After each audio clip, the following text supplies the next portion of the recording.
La situation semble inquiétante. Les lycées et collèges de Yaoundé regorgent de nombreux élèves enceintes. Dans le but de permettre à ces dernières de poursuivre leurs études, le ministère des enseignements secondaires leur permet d'être à l'école jusqu'au 7e mois de la grossesse. Une fille qui tombe enceinte pendant son parcours scolaire, pendant son année scolaire, peut continuer à aller à l'école sans problème. Cet enfant va à l'école jusqu'à ce qu'elle-même elle se sente fatiguée et qu'elle vous présente le souci d'aller déjà accoucher. Et là, on lui donne un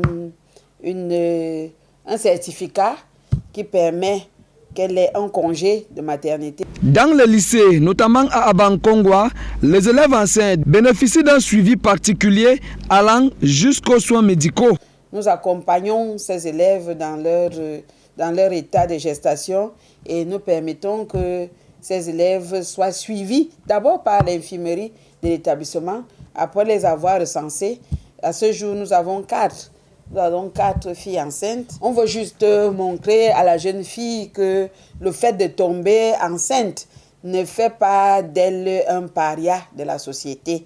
Encore éviter certaines choses qui les conduisent parfois au suicide.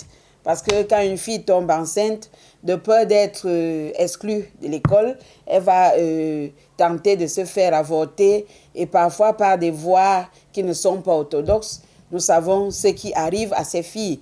Certaines trouvent même la mort sur ce chemin et d'autres même la stérilité. Encourager ces élèves à poursuivre leurs études malgré la grossesse, c'est ce que vise le ministère. Parviendra-t-il à ses fins quand on sait que notre jeunesse est beaucoup plus soumise à des problèmes de mœurs qu'elle ne s'intéresse au cahier?